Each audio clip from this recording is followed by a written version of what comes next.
It's unbelievable, the level and the depth of this tragedy. There are no words, as you said, to put this in perspective. So many families have been touched by this tragedy, and so much of the community. It's really just hard to put in perspective. And every time you hear of another phase to this story, you just can't believe it's still happening. Do you have, and I don't want to identify any of the victims who have not been formally identified yet, but do you have any personal connections to anyone who perished? No, not that I know of, other than, of course, I'm from a long line of law enforcement officers who put on their uniform every day to go to work, or educators who go to school. These are the depth of the pain for these communities is beyond. We all remember teachers who we had as we were growing up who meant more than just teachers to us. They're an important part of our adolescence and growing. We have to explain this to students now, the respect that all of us hold for law enforcement. Now, when you're hearing these other stories that are coming out, each one will have, yes, their very tragic personal family part to this, and then it'll move out into the community, into their network. And I can tell you it's been felt from one end of this province to the other, and I've had messages all across the country to people who had known somebody. The connections are going to be vast, as you suggest, and I'm wondering, in terms of the conversations that you're having, not with personal friends or associates, but in terms of dealings with police to this point, is there any updated information? We don't have a police briefing on our schedule yet, but is there any concrete information as far as new investigative details that you can share this morning? So the Minister of Justice, the Attorney General, who himself is a former RCMP officer, has been the contact to our government. But our message to the RCMP and to other law enforcement agencies who are part of this: we're not getting in the way. You do your work. There doesn't need to be. If you need to tell us something or you need something from us, we'll be there to help. But we want to let them do their job. Okay. Can I ask a couple? Sorry, go ahead. I must say, at a time of immense grief for them, that's a close-knit law enforcement in this province, whether it's the RCMP or municipal forces, is a close-knit community, and yet they have to go about dealing with this horrific tragedy. And how they would normally come together to mourn the loss of one of their own, that regimental funeral, won't be possible, will it? I mean, COVID-19 is affecting how the grieving process will go, how the investigation goes.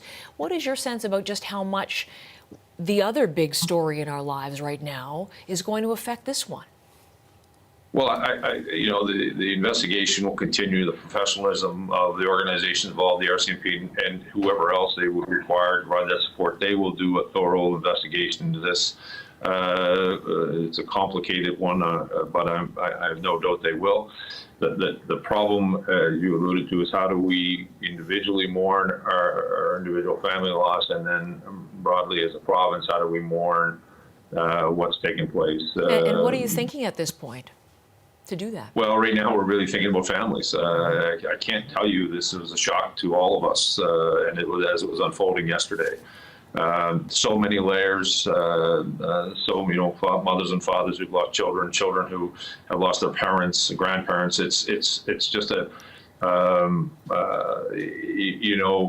all grappling with the reality of what took place in a part of the province in rural parts of our province, where everyone knows everyone, and part where you can, picturesque community where generational people have lived, where some people flock there for weekends to enjoy the smell of the Bay of Fundy and the beauty of the countryside. Yes. To deal with this tragedy in that environment is even just complicates it all that much more.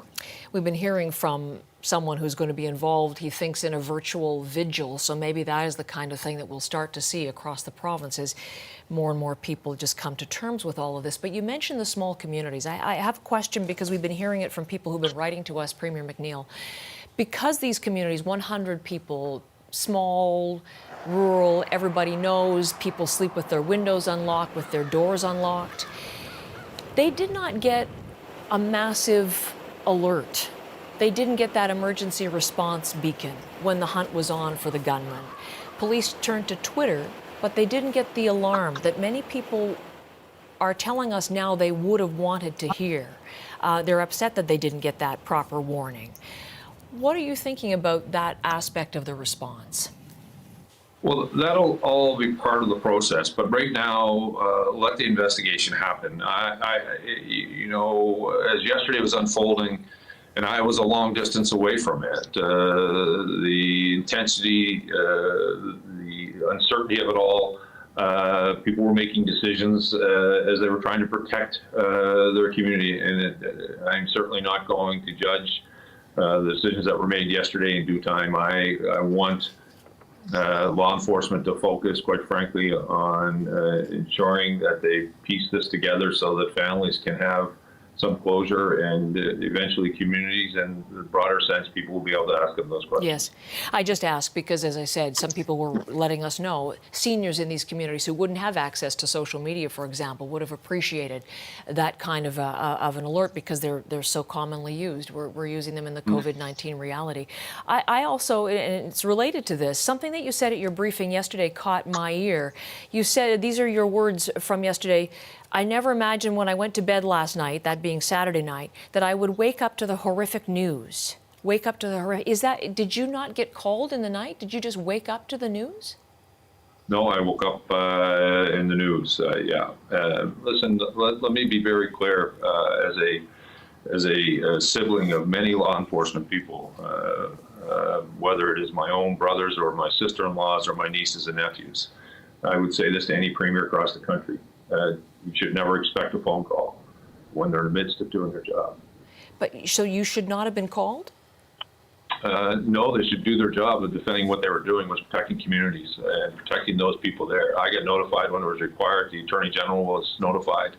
They were in force in connection with the Department of Justice and the Attorney General, but